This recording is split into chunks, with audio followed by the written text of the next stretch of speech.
les amis, pourquoi l'école ne peut partir à l'échec? Ce point va être développé en 5 bonnes raisons. Nous allons voir que l'école ne peut pas à l'échec. C'est parti les amis. Numéro 1. L'obéissance. Obéir est la première chose que l'on nous apprend à l'école.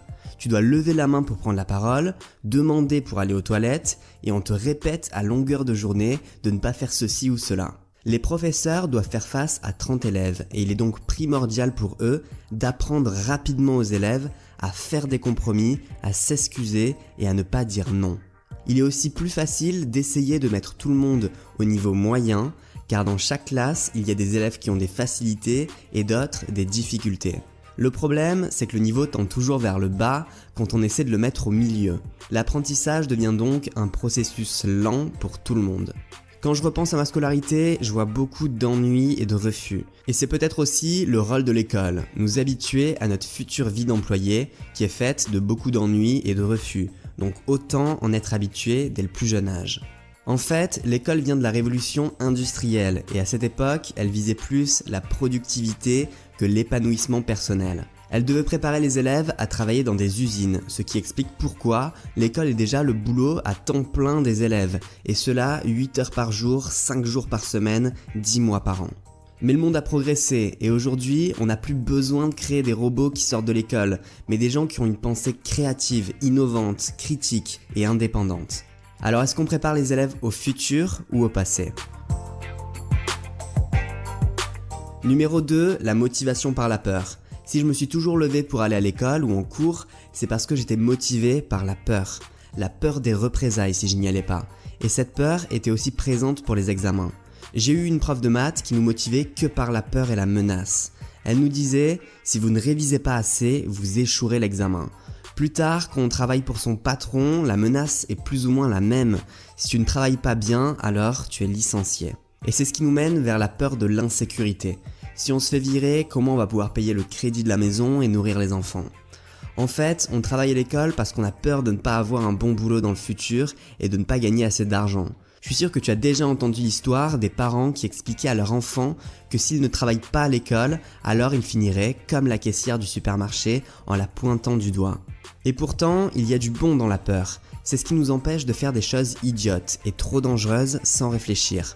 Mais si tu veux lancer un business ou créer une start-up, tu vas devoir être motivé par autre chose que la peur. En parlant de peur, cela nous mène au point numéro 3, la peur de l'échec. Dès l'enfance, on nous apprend à l'école d'avoir juste dès le premier essai. Et une mauvaise note équivaut à « tu as échoué car tu as un âne batté ». Le problème avec ça, c'est que les enfants développent la mentalité suivante « je n'ai pas le droit à l'échec ». Alors que pourtant, chaque entrepreneur te dira que la route de la réussite est parsemée d'échecs. C'est grâce aux échecs que l'on évolue et c'est juste indispensable d'échouer pour réussir. Est-ce que tu penses que les bébés apprennent à marcher dès le premier coup ? Bien sûr que non. Ils vont essayer et tomber encore et encore avant de réussir à tenir sur leurs jambes, puis faire leur premier pas. C'est en se cassant la gueule qu'on apprend à marcher. Et d'ailleurs, quand on dit d'un enfant qu'il est en échec scolaire, dans ces mêmes mots, échec scolaire, ça veut bien dire que c'est un échec de l'école, pas un échec des jeunes. Numéro 4, les notes déterminent qui tu es. C'est facile, si tu as des bonnes notes et que tu as su recracher mot pour mot le cours, alors tu es forcément intelligent et tu réussiras dans le futur. Si tu as des mauvaises notes, tu es un idiot et tu finiras balayeur. Le problème, c'est que l'école ne calcule que la capacité à apprendre par cœur et pas l'intelligence émotionnelle, qui est pourtant primordiale pour créer des relations avec les autres et savoir profiter des opportunités que la vie nous tend. Laisse-moi te parler de l'impuissance apprise. C'est un phénomène qui était à la base utilisé pour faire germer dans la tête d'un prisonnier l'idée qu'il ne pourrait pas s'échapper. Et c'est le même phénomène qui arrive chez les éléphanteaux accrochés à un piquet avec une corde à la patte qu'ils ne peuvent pas briser. On leur apprend très jeunes qu'ils ne peuvent pas se libérer du piquet pour qu'ils grandissent avec l'idée que c'est impossible de briser cette corde. C'est ce qui fait qu'un éléphant adulte, en lui mettant la petite cordelette à la patte, n'essaie même pas de se lever, de tirer un grand coup sur la corde et de s'enfuir. C'est la même chose chez l'être humain, on peut convaincre un élève qu'il est mauvais, et il n'essaiera même pas. Et c'est ce qui arrive à plein d'élèves qui n'ont plus confiance en eux, et tu pourras entendre la fameuse phrase « Ah non, je peux pas, je suis nul en maths ». Et le pire, c'est que quand tu es jeune et que l'on te répète à longueur de journée que tu es idiot parce que tu n'as pas réussi à avoir une bonne note sur quelque chose de complètement inutile, alors avec le temps, tu finiras par les croire. D'abord, tu vas douter, puis tu vas perdre espoir. Numéro 5, la méthode d'apprentissage est mauvaise.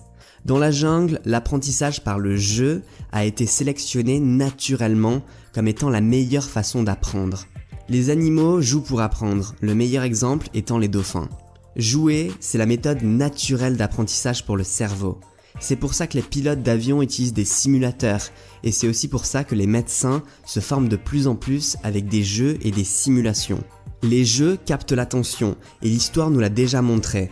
Dans l'Antiquité, les Grecs ont inventé les Jeux Olympiques, suivis par les Romains avec les Jeux du cirque. D'ailleurs, le slogan du peuple était « du pain et des jeux », car le jeu est un besoin aussi impérieux que la faim.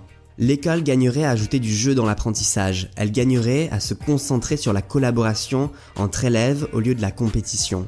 Au lieu de proposer le même bloc de cours à tout le monde, il faudrait aussi qu'elle emmène les élèves à étudier dans des domaines dans lesquels ils ont du talent, car on apprend davantage quand on s'intéresse à quelque chose et qu'on y prend du plaisir.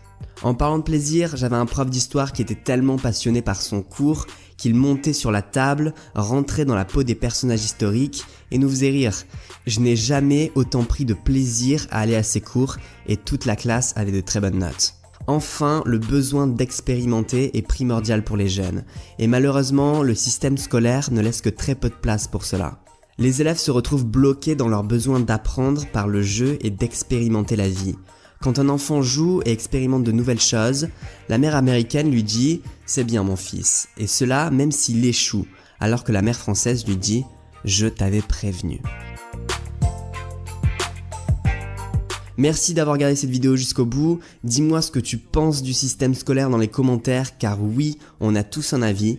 J'espère que la vidéo t'aura plu, si c'est le cas, laisse-moi un pouce bleu et surtout, abonne-toi.